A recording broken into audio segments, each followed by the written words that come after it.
vampires, we got the wolves. They're really cool guys. We get along really well, and they're working very hard, so it's great to have them here. Now I notice you've got the locks back. Tell us about your magical hair. My magical hair is a wig.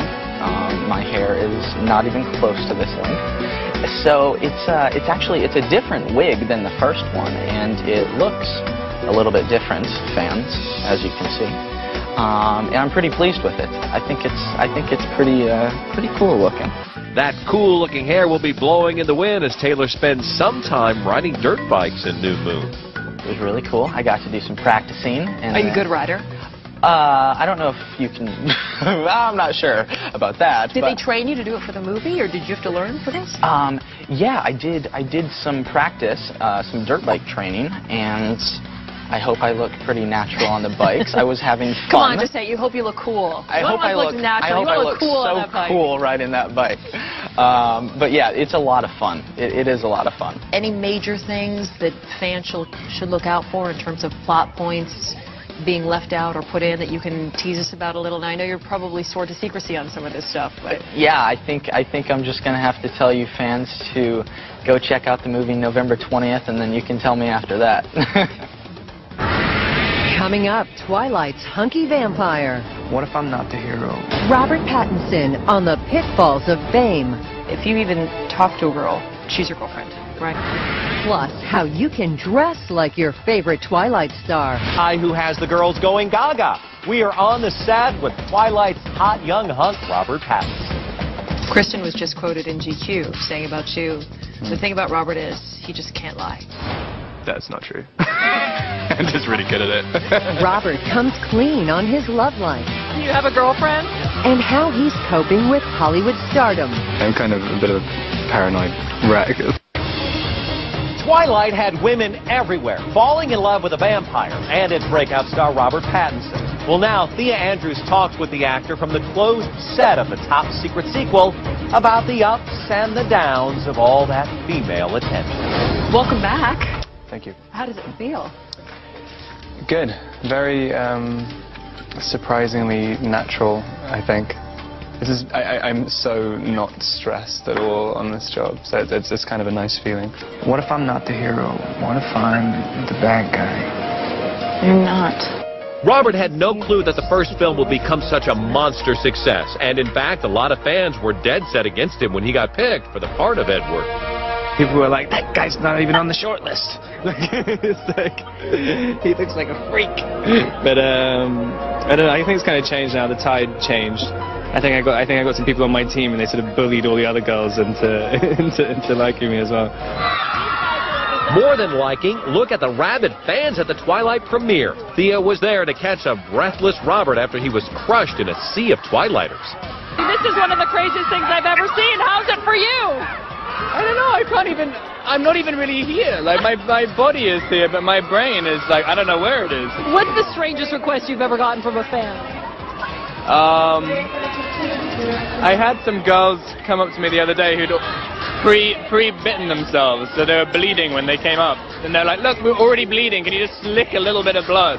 Don't worry, he said no, but there is another reason the female fans may be so crazy about him. Do you have a girlfriend? I don't know.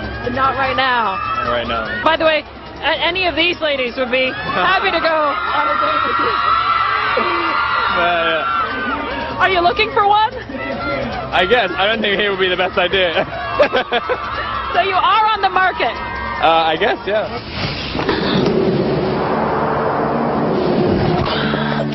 You better hold on tight, Spider Monkey.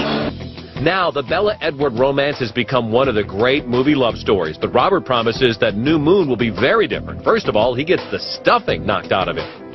It's going to be really tough to do. I'm basically just getting beaten up, but like it's really intense. We were trying to establish how to portray like 100% pain throughout your body, and not just do it like going or whatever, and just writhing around. And it's a very like all these kind of weird stress positions and stuff. I mean, it's horrible. I mean, it's really disgusting. You're getting beaten up by Dakota Fanning. I know, yeah. Well, amongst other people, a lot of other people beat me up. I'm just being thrown around like a rag doll. Do you have a code name on set?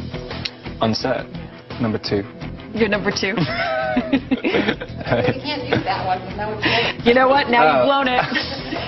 No more number 2. Your driver is over there going like this. This soon-to-be 23-year-old has had quite a career trajectory. He was born in London in 1986 and started acting in amateur plays when he was 15. He had some small parts in British productions, then landed the part of Cedric Diggory in Harry Potter and the Goblet of Fire.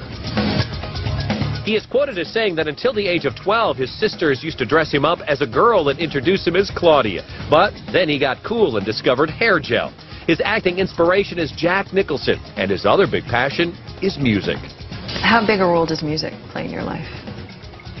A lot. I think I'm gonna do a soundtrack for another movie, composing at the moment, which I think will be interesting. That's kind of taking up quite a significant portion of my time. Again, I can't say what it is yet. There's a lot of secrecy. I know. I'm just so afraid of things falling apart. But with this newfound fame comes the rumor mill. If you even talk to a girl, she's your girlfriend, right? Yeah. In reality, yeah. That happened before, too. No, I'm joking. Especially people who, like, you know, aren't famous, I guess.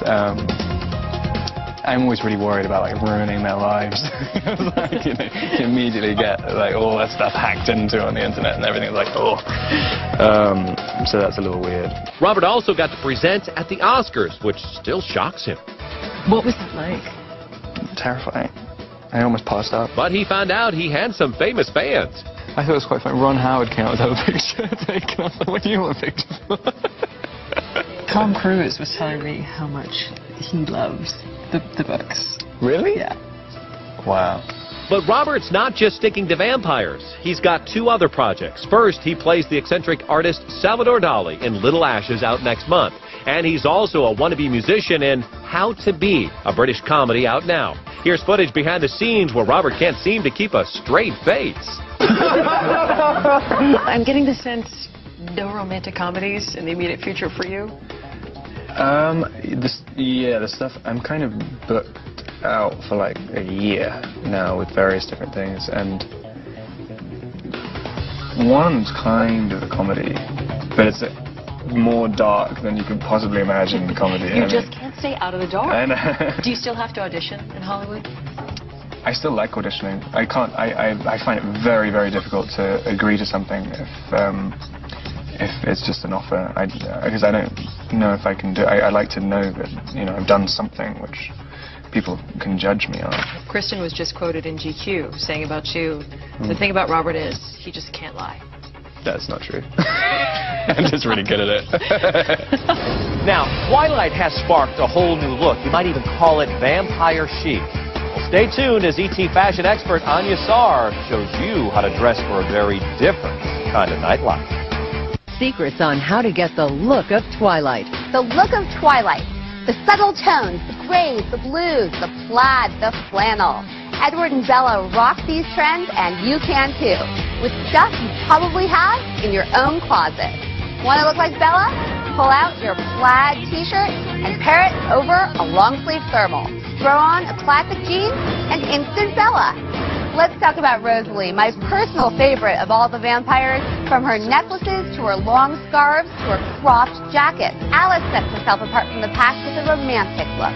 You can get Alice's look with cropped vests, layered ruffle tuxedo shirts, choker collars, and of course, the stackable bracelets. Now time for everyone's favorite vampire, Edward. Edward loves the layered look. He takes a plain gray t-shirt, which you can find in your husband, your dad, your boyfriend's closet. He puts a sweater over that, a jacket over that, and Edward finishes it off with a dark, crisp jean. But something to be wary of, don't fall into the Twilight trend trap. It was a staple of bad girl vamp Victoria's wardrobe. But for all us mere mortals, fur is a no-no.